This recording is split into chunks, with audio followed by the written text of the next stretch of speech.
Good evening, everyone. Today we have Mr. Harshvendra Soin with us from Tech Mahindra. We welcome you on board, sir. We are going to have a very interesting discussion on a topic today as to why does organization wants the employees to be the cheerleaders of their branch. Just to give a small backdrop of what we're going to talk, I feel marketing is a discipline that is in constant flux these days, whether due to the new platforms or softwares, consumer shifts, or any other range of updates. Now, traditional markets used to just mean looking to connect with consumers, turning casual users into loyal brand adopters, or going out and finding new people in the need of your company's product or services. However, I feel in today's world of decreasing trust and credibility, the wariness between brands and consumers and internal marketing has become just as important the external marketing we've been accustomed to.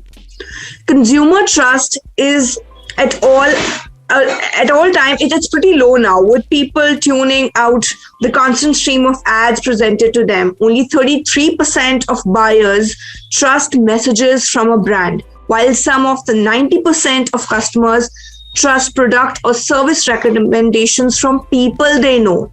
Now, here comes the role of people, employees, where they are required to be brand spokesperson or cheerleaders.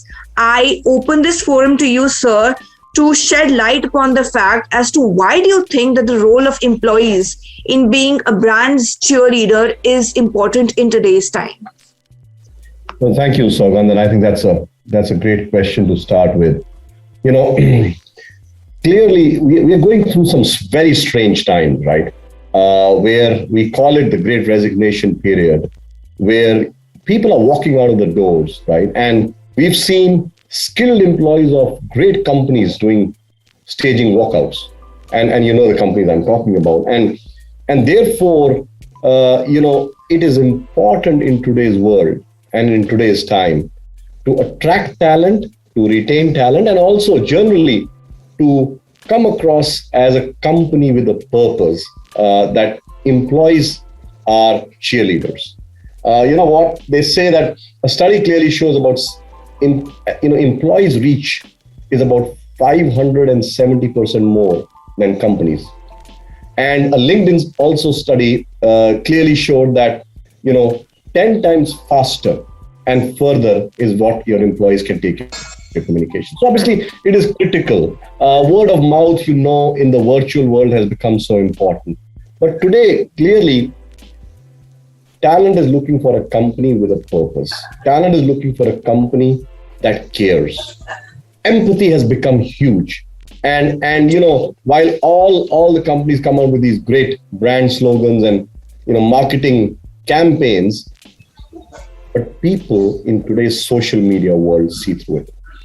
And therefore, what truly matters is what your people say. At TechM, for example, we've taken a differentiator as our people function, and the fact that we are a great employer to work for, and the fact that we are heavily into sustainability, ESG, as well as a great place for women to work. And I can talk a lot about it in social media, I can talk a lot about it in these forums, but what truly matters is when employees, when they're talking to their friends, when they're talking to prospective candidates, they relay this message. And I will quote Warren Buffett, who said, it's only when the tide goes out that you know who's swimming without the swimming trunks, right? So, in this pandemic, while all companies and organizations are doing good stuff and talking about being a great brand, I think the differentiator will be a company and an organization where people are true brand ambassadors and true cheerleaders. And for us, we clearly sort of recognize it because in today's world, the world has moved from really engaging employees in the company to going to their families, right? And therefore, when employees go and talk to their families about what a great company they work for, that pride of association is really what's important. We clearly also see that no longer are employees engaged with the company only 9 to 5. Today, it's 24/7. And that has changed hugely.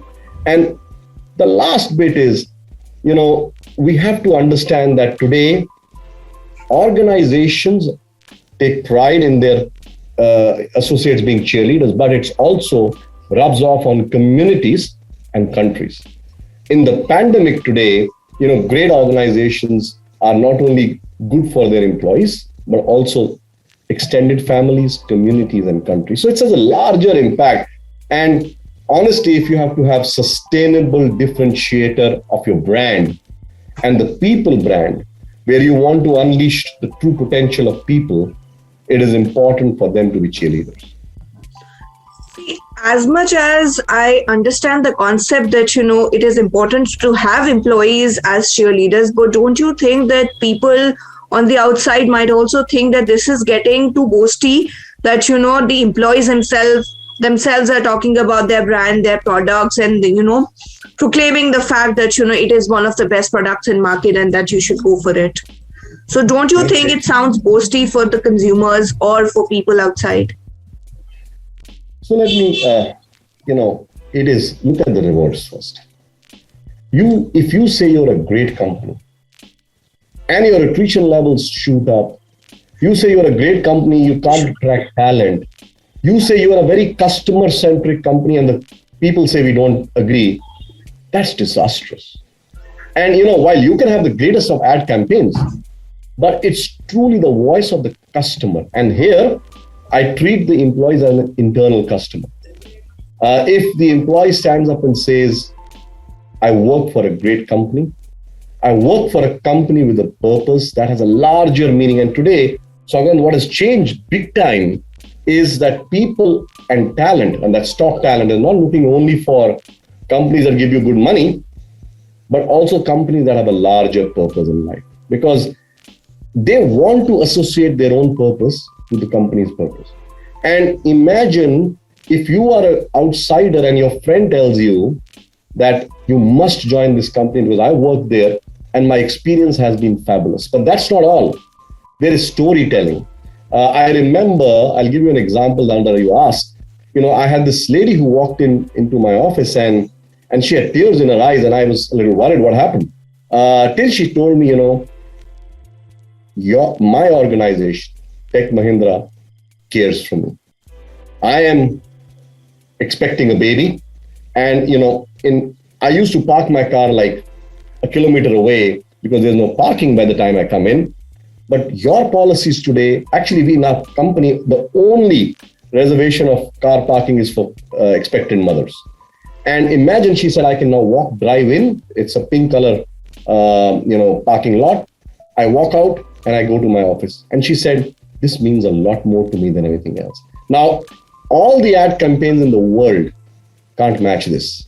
When you read in the social media, some person saying with emotion, a genuine message of love and affection for the company, it's unmatched. So true cheerleaders are true ambassadors who are backed by actual stories. It's not just an ad campaign. It is really something that's so important. No, that's very true, to have real-life examples wherein your employees are turning up to you and they're saying that how happy they have been of your considerance and of the kind gesture that you are, selling to them or giving it to them. It is really heartwarming to hear this. Also, do you think that, internal referral programs that an organization runs to have more employees into their organization, it is also a way of, or your employees being the cheerleaders of an organization, wherein one, they are referring prospective people to you, but then they're also conveying or convincing others to join the company because they're happy with the company?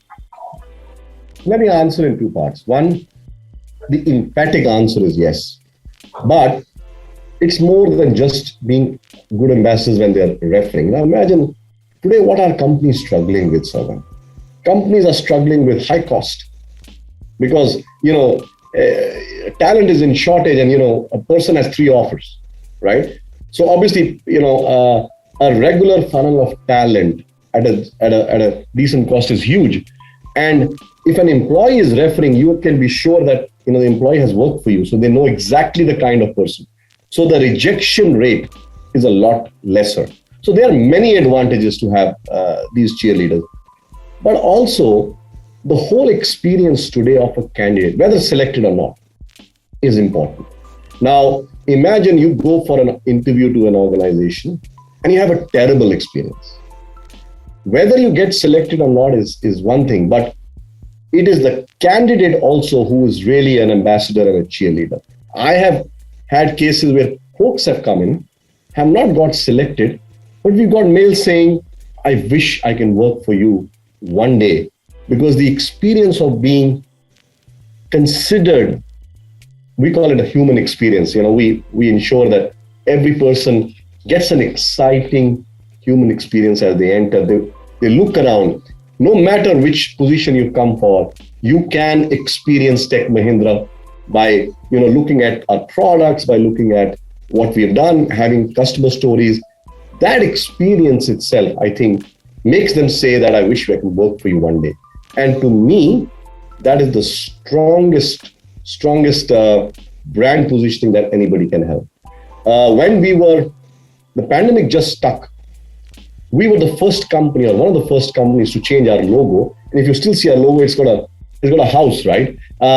And a lot of people said, why are you doing it? We said, no, because we stand for our employees and with our employees in this, and it is an outward statement to the world that we will allow work from home and we will stick with our employees.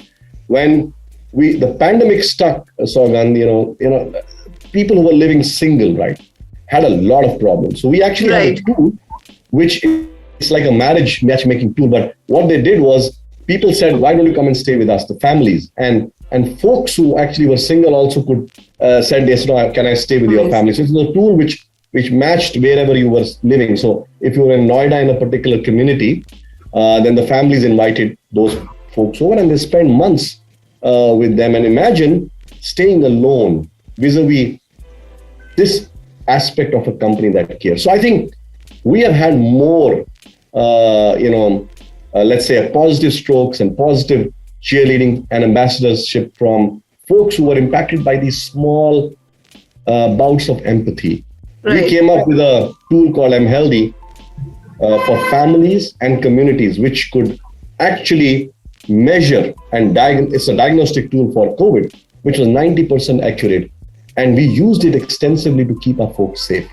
And, it is just an amazing inflow of messages that we got. When we set up our quarantine centers in 6 locations, right, free of cost for the community and employees, by the way, where you could be treated. Apart from the ICU, everything was there. We saved lives. And must have been. We became a good employer, not because we were making money, but we were saving lives. And that's the larger purpose that I'm talking about. That is because you were showing empathy towards your employees. That was, to an extent required by employees, to a lot of extent, because as you said, there were employees who were living alone without families, weren't even served food for days. There were times. I know of my colleagues as well. But as you said, the time when your company stands for you in need, where you're not even expecting because you're just an employee. So that is the time they actually become spontaneous cheerleaders of an organization, because then they start talking about you. They start talking about your gestures as well. As you said that, there were employees who were living with families and they invited people who weren't living with families to live with them, to stay with them and stay protected as well. So that's a journey to actually mark. Now, actually coming to a stance wherein we say that it is important for an organization to have cheerleaders. Do you also think we also need to devise certain strategies wherein you can train your employees to be cheerleaders? Or do you think it'll always come out of the spontaneous situations they come through? So I can tell you can, in companies, you can choose some employees who you may mark as cheerleaders because they are vocal, they are enthusiastic, good communicators. But if you have to make it stick and make it work, it has to work through real-time stories. And it's not only employees, as I said, it's candidates, employees, customers, and strangers. And let me give you some examples. when the pandemic struck and we were able to help our customers, whether it was a telecom company or it was a bank, within 24 hours, we were completely up. The customers became great cheerleaders because they could refer now. Whenever there's a business deal, the customer says, Tech Mahindra is the company you should go for because they supported us when we needed it. When I say strangers, I'll give you an example that happened we run a call center in UP where, one day a call comes to our call center agent and the person is in tears, right? And she doesn't know what it is. And he says, can you help me? I got a family of 3 and I haven't fed them for 2 days. And this lady who's just a call center agent, hardly drawing any salary, took upon herself to not only send food that day, but every single day of the pandemic. And what she lived, what we truly called a rise situation in the Mahindra parlance, where she went out of her way to help a total stranger. To me, the power of ambassadorship is this, because where you have helped as an organization, and by the way, the whole admin department supported and the organization stood behind her to deliver this help. I think there's no way this can be replaced by training. Although what you can train for is speech delivery. What you can train for is some do's and don'ts on social media, because social media is so prevalent today. But Very true. You can't train to speak from the heart. But you only train on what medium you can go on, what are the do's and don'ts, how to use the company name and logo, etc. But that's it. Otherwise, a genuine cheerleader is somebody who actually speaks from the heart about real lifetime experiences. And I think a great company, so again, there's that company that creates these magical moments for its employees, customers, and even communities. Do you think it gets counted in the employee experiences as a part that an organization today feels the need that, we need to give certain experiences to our employees as well, so that the attrition level also goes down? And a great question, and I'll answer it slightly differently. We used to call employee engagement in, early years, right? We transcended from employee engagement into employee experiences. But at TechM, about 3 years ago, we said it's not employee experiences, but it's human experiences. And human experiences are a function of an employee experience, a user-like experience, and a customer-like experience, which means your employees have to get human experiences which are like a customer demands, a user demands, and an employee demand, which means you have to extend to the families, extend 24/7, and truly create magical moments. And we at TechM believe that we use technology as an enabler, because obviously it's a virtual world. Technology is key, right, to communicate, key to engage. But moments of truth are always human. So you use a high-tech approach, but you end up doing a high-touch methodology. So high-tech to high-touch.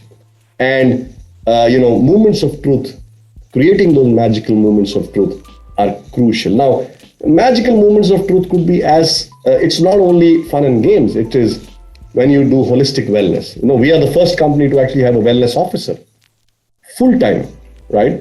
Apart from the fact that we use many other technologies to keep our folks safe, we are one of those first companies to have upskilling and reskilling in such large numbers for our people so that their career progresses.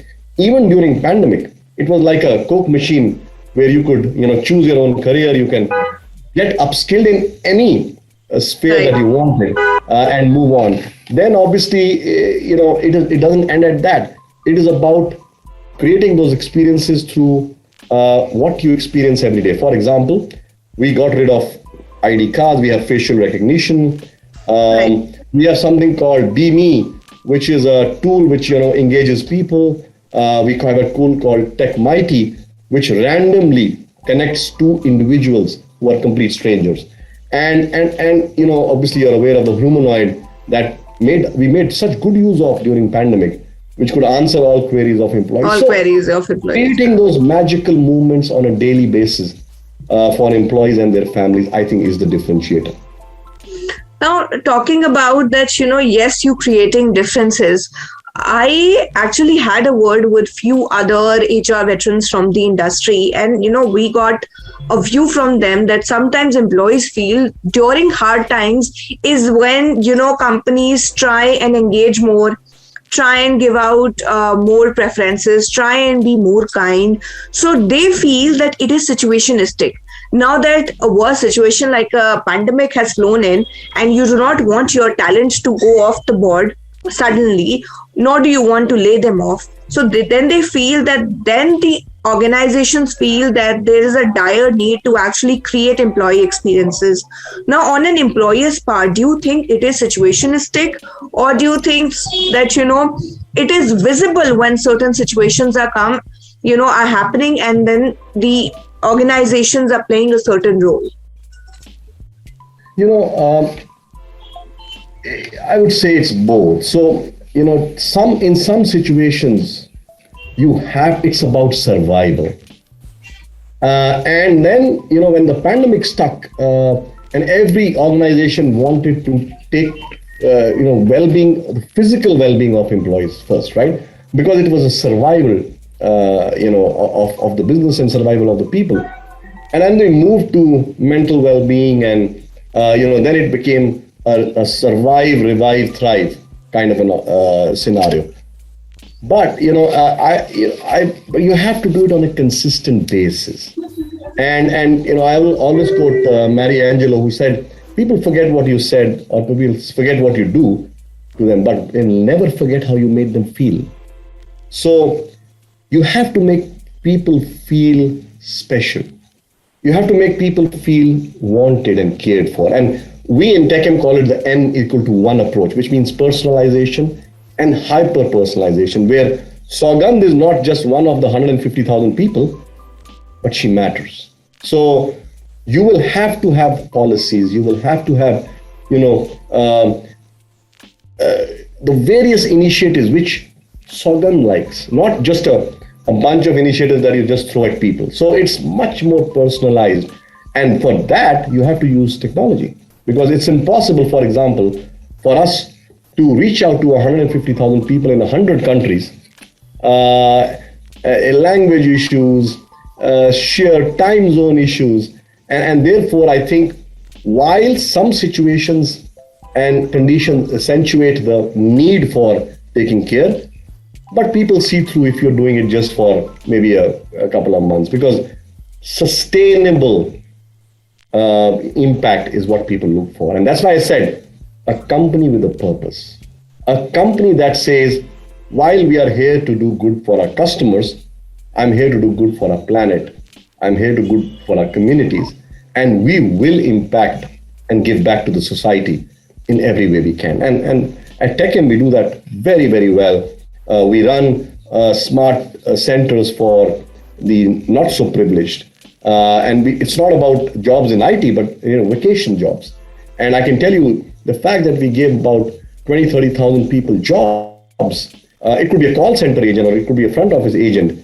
And 14 of our centers are for really people with different abilities. So, to train them and to give them jobs is really what makes us truly a company with a purpose. So people want to associate with folks who do it on a regular and an on-time basis. Just a marketing gimmick doesn't work. I completely agree that a marketing gimmick doesn't work so here, and which gives rise to a question from one of our audience members as well. Now, one of the viewer is asking, do I have to fall onto a certain category to be treated well by a certain company? Do I have to be a part of the disabled group or a part of a women-centric group? Or is it groupism that is what is attracting organizations to do well for employees, or is it on holistic basis? Well, as I said to you when I was speaking, N=1. Every single human being that works for us is special. Not because of your gender or your nationality or the work you do. And your needs are different. Your career aspirations are different. So for example, if Sogan wants to, help teach people, and I tell her, no, by the way, you have to go and paint a wall, it doesn't help. So you have to, everybody is different. If Sogan wants to get into HR or finance, and I'm treating you to become marketing heads, it doesn't make sense. So every single person who works for an organization is special. And the policies, the processes need to cater, while they are generic in nature, they need to take care of the individual needs, especially for career, especially for families. For example, and the reason I take this example is, everybody doesn't, in the pandemic, when the pandemic stuck, a lot of people had, 6 people living in one room. So to expect them to, also do these calls like all of us do with 4-bedroom houses, it doesn't help. So you have to be sensitive. And I think the key is that is the organization sensitive to the needs of you as a professional and sensitive to the needs of you as a human being. And that's what makes great companies. Now, Techem being a company which is, not having employees from hundreds or thousands and lakhs of employees, how do you manage? How do you strategize as to how to cater to the needs of each and every employee of your organization and make them feel special so that they automatically become the cheerleaders of your organization? Great question. And the answer is simple, through a decentralized process. And what we have is each city has a location council, right? Location council is made up of folks from various, functions. But the location council is responsible for that location. So it could be Chennai council, Noida council, Texas council, Dallas council. That's one. And they take all the decisions. And, it's not somebody sitting in Delhi taking a decision for Texas. Doesn't work. Second is we have something called Josh. Josh are self-directed work teams where, people, youngsters who come and, owing to what they are interested in, where somebody wants to sing a song, somebody likes dancing, they create the culture and the environment at every given location. And Josh teams and your location councils along with the HR and admin teams are responsible to ensure that culture and people care is taken care of. So because it's completely decentralized and run by the folks. And it's not, I can tell you that for Josh, for example, there is no direction given by the senior man. They themselves, create their own magic. And the last bit is we are heavily into what we call reverse mentoring, where we have about 1,600 youngsters who actually come and give feedback to the seniors to say, this is what should happen. So feedback is constant from the ground. And so it gives us a chance to improve. So there is no way that we are saying everything is perfect. But we have decentralized decision making and clearly a feedback mechanism which is extremely strong to make it work. As you said, that feedback is an important aspect, recently, I had a conversation with the Piramal CHR also, and he said that today the role of an HR is more onto listening to the unspoken words. You clearly said that, you've been following feedback mechanism wherein you're devising product spaces that devising the needs, curating the needs for people basis the feedbacks that you're getting. It's a very enlightening experience to see that, not just one or two, but actually companies are working towards this aspect. We have another question, sir, from Navneet Anand. He asks, does Techem measure and publish their ENPS? Yeah, we do measure it. I don't think we publish it. We do measure it holistically. We do measure it regularly. In fact, it's part of the dashboard that comes into me. And therefore, not only that, and I want to tell Navneet that when I talk about company with a purpose, what did I say? I don't know if people know that we are the only company in India and only 44 around the world who have won the Terracotta Seal from this year. We are the only one of the 100 companies, most sustainable companies in the year 2021. we have heavy focus into sustainability. We have heavy focus to make sure that we are a good company for the community. And of course, you can say, what is it to do with your business? It has actually nothing to do with the business. But, you can't be a great employer. You can't be a sought after company if you only look at yourself. So I think we measure and we call it measure what matters. And in our system, I won't call it a performance management system, but in the measurement of how we treat leaders and how we see leaders are successful, we now have what we say, measure what matters and extreme ownership. We are encouraging folks at every level to take decisions. We are encouraging folks at every level to measure what truly matters and not just, the 2-3 matrices that you normally measure. I'm sure, Navneet, your question has been answered. Another question from the audiences is we have, in order to retain talent and get new talent, they're asking that, if it is the need of the hour to give employee experience in order to retain talent, or is it something that TechM believes in it? So, retain talent, obviously, I can tell you that the reality is in this quarter, my attrition went down by 3.3%.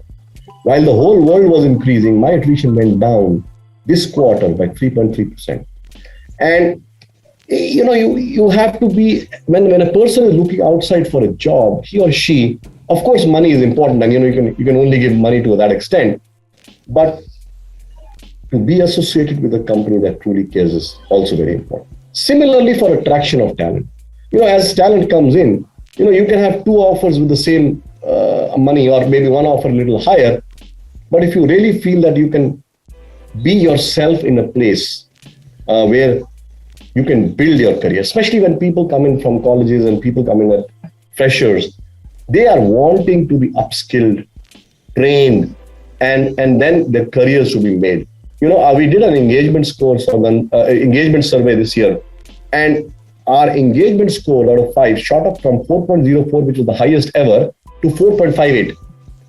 Now imagine this huge jump and in the times of pandemic. So, it's not that we don't measure it, but also there's a lead and a lag indicator. But if you are not consistent and if you are not doing the right thing, you will have attrition. Some obviously is driven by the industry. So some attrition, because people want to join the startups every day. But apart from that, if you are not doing what you're supposed to do as a great employer, you will lose people. And very difficult to attract top talent too, because if you look at our last 2-3 quarters, while people were letting go of talent, we were hiring. And today, if you look at TechM, we've hired a lot of folks from across industries, and the fact that we can attract top talent means that they're looking for something more than money. Fair enough.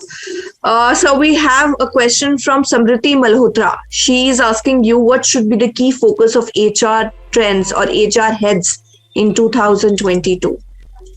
Well, that's a great question. I think to me, the HR folks have to be key drivers of business needs. And I'll give you an example.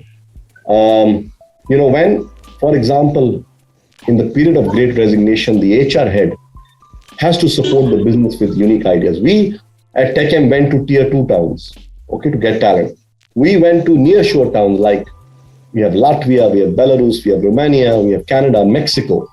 But we are solving a business problem. The HR head has to solve a business problem, right? In an environment where there is virtual or a hybrid, which is going to stay, how does an HR head ensure that you still make an efficient workforce in a hybrid kind of environment, a highly engaged workforce? Right. Thirdly, in the kind of services that you give, ultimately, for example, in an IT company like us, the services are people. And if you have a highly engaged workforce, you are directly impacting the bottom line of the company.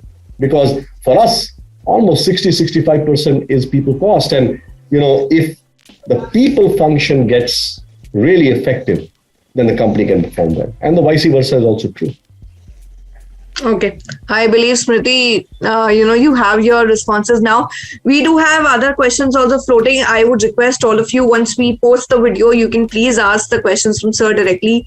He'll be happy to answer. So I want to, end this session by having 5 key takeaways from you and for everyone who's joined as to when we talk about making or helping your employees become the cheerleaders of an organization, what are the 5 things that you must keep in mind?